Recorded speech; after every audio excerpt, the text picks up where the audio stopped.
Ok, voy a hablar otra vez. Entonces, hasta acá vimos algunas combinaciones estratégicas que podíamos realizar con relación, por ejemplo, a la cepromacina, con la ketamina, la silaxina, el diazepam, la cantidad de miligramos que podemos o debemos en este caso utilizar para lograr un efecto X en tiempo, ¿sí? Bueno, ahora ya empezamos con lo que es la parte de anestésicos inhalatorios. A partir de ahí nosotros vemos que estos pueden ser líquidos o pueden ser gases. Y ahí nosotros mencionábamos que en cuanto a lo que son los líquidos, nosotros hablábamos que tenemos el alotano, el éter, el isoflurano, el cloroformo, que son de repente los más utilizados. Y entre los gases, nosotros tenemos el óxido nitroso y tenemos lo que es el ciclopropano.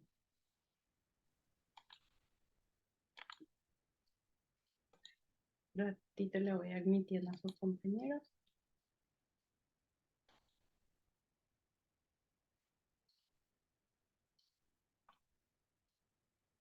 Ahí está. Entonces vemos en particular con lo que es, con relación a lo que es el alotano, que es uno de los más utilizados en cuanto a lo que es la parte de anestesia inhalatoria, vemos que es poco soluble, en realidad que es un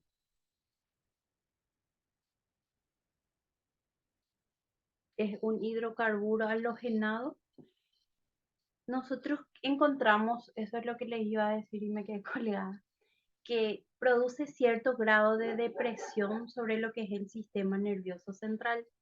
Nosotros habíamos hablado que tanto en los anestésicos fijos como en los anestésicos inhalatorios producen una acción directa sobre el sistema nervioso central. Entonces vimos, por ejemplo, que los anestésicos locales, los regionales, actúan sobre lo que es la parte periférica. Ahora, cuando hablamos de anestésicos regionales, también es periférica. Cuando hablamos de anestésicos generales, ya sean fijos o ya sean de origen inhalatorio, sin importar si son gases o si son líquidos, en ambos casos actúan sobre el sistema nervioso central. En este caso, nosotros vemos que el alotano no es un analgésico en lo que es la recuperación, o sea que ejerce solamente un cierto grado de analgesia en un momento específico, ponerle 10 minutos aproximadamente, nosotros logramos un grado de analgesia. ¿Qué quiere decir eso? Que nosotros debemos de combinar con un grupo de analgésico que sea de también para lo que es el área respiratoria. Después nosotros vemos que hay fármacos que tienen una acción sobre lo que es la parte respiratoria y sobre lo que es la cardíaca. En este caso nosotros vemos que produce una depresión tanto sobre lo que es el sistema respiratorio como lo que es el cardiovascular. Deprime centros vasomotores, termorreguladores, respiratorios y tusígenos. Acá nosotros encontramos que este fármaco, por ejemplo, no se tiene que combinar con otro para lograr lo que es una relajación a nivel o una depresión a nivel muscular. Entonces, con el alotano nosotros ya logramos ese efecto, no es como, por ejemplo, con la ketamina, que teníamos que combinar con otro fármaco para lograr ese efecto. Después tenemos lo que es el isoflurano. Acá nosotros vemos también que produce un grado de depresión sobre lo que es la parte cardiopulmonar, pero en este caso es mínimo. También produce una hipotensión o lo que es una vasodilatación periférica.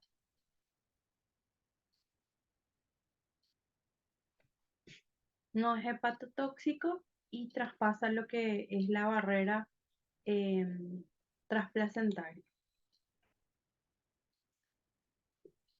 Hasta ahí llega lo que es la descripción de los fármacos que más utilizamos.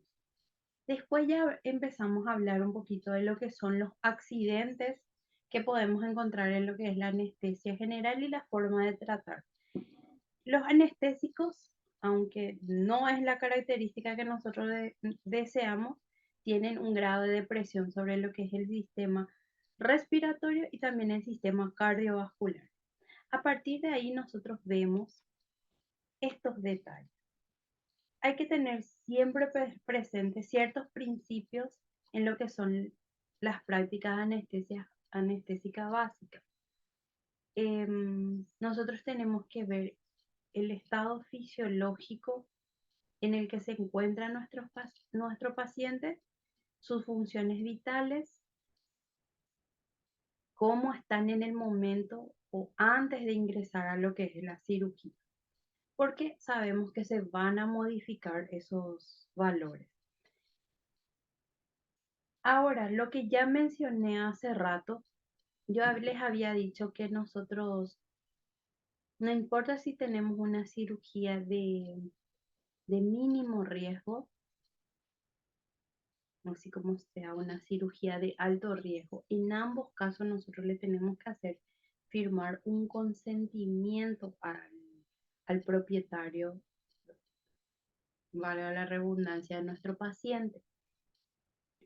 ¿Por qué, chicos? Porque si ustedes se dan cuenta o ustedes piensan, y sin dar muchas vueltas ahí, yo les voy a resumir, los propietarios no les van a querer pagar por todos los análisis que se tienen que hacer el animal antes de cirugía.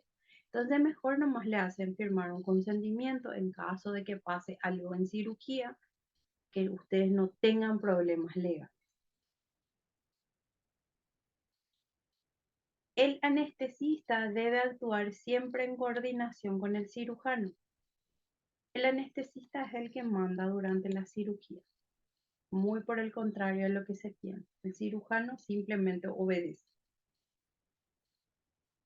A partir de acá nosotros podemos tener accidentes anestésicos que pueden ser respiratorios, circulatorios, digestivos y nerviosos.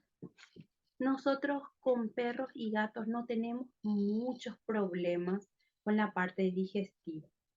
Ahora, con grandes animales, ahí sí ingresamos en grandes problemas cuando hablamos de la parte digestiva. Muchas veces someterle a un paciente bovino a una anestesia general es igual a un timpanismo. O sea, se complica nuestro caso. Y lo más probable es que si no es bien asistido, el paciente muera durante la cirugía.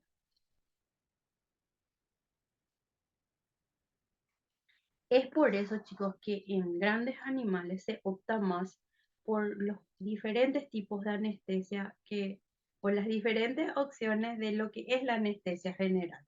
Entonces ahí hablamos de lo que es la anestesia regional y la local.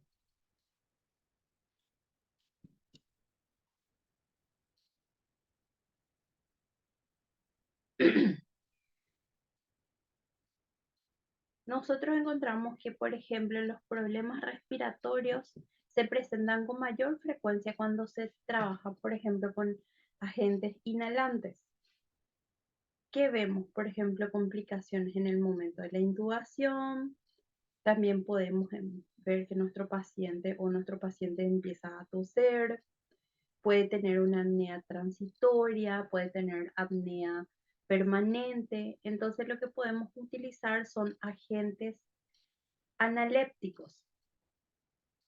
Y ahí, por ejemplo, dentro de este grupo tenemos el doxapram para pequeños animales, que también se utiliza en grandes animales, pero por ejemplo en equinos y en bovinos se utiliza con cierto grado de tranquilidad, más en equinos, el clenbuterol, que es un agente estimulante de las vías respiratorias. Yo el clenbuterol llegué a utilizar en perros y gatos sin mayor dificultad. Capaz que con el tiempo podía producir algún daño colateral, pero No llegué a percibir eso en el corto espacio de tiempo que llegué a usar. Era más para estimulación rápida de las vías respiratorias. Vemos que el doxapram, por ejemplo, podemos utilizar 1 a 5 miligramos kilogramos por vía intravenosa. El síncope respiratorio o síncope azul se presenta en todos los animales en la parte de apnea intensa, que va relacionado, por ejemplo, a problemas obstructivos o algún tipo de reacción anafiláctica que se puede presentar. O también cuando nosotros tenemos parálisis vulvar, acá encontramos parálisis vulvar, ¿sí? ¿Ustedes recuerdan ese cuadrito que les mostré en la última parte? Decía apnea respiratoria, pues nosotros ya no teníamos ni respiración costal ni respiración diafragmática. ¿Por qué? Porque nosotros a esta etapa ya le hablábamos de que se producía una parálisis o una falta de respuesta a nivel vulvar. Después tenemos neumotórax, en el cual se mantiene lo que son un contenido líquido a nivel del tórax. Entonces hay que drenar lo que es el aire y hay que hacer una reparación quirúrgica del defecto. Después también podemos tener edema pulmonar. En el caso de que nosotros tengamos edema pulmonar, vamos a aplicarle lo que es la furosemida. La furosemida, ¿dentro de qué grupo entraba? Entraba dentro de lo que es el grupo de fármacos que producen diuresis, ¿sí? Entonces, que aumentan o lo que es la circulación del líquido de un punto específico hacia lo que son las vías urinarias, lo que va a servir para drenar el líquido excedente. En ambos casos, en casos de neumotórax, pero específicamente en caso de edema vamos a utilizarlo.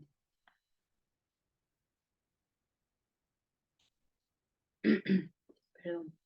Después tenemos reacciones alérgicas o reacciones anafilácticas que se pueden presentar en lo que son los pacientes.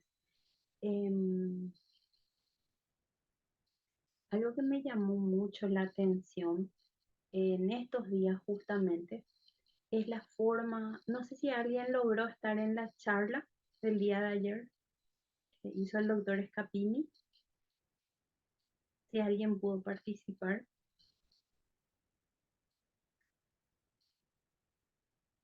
No les voy a preguntar mucho, poquito.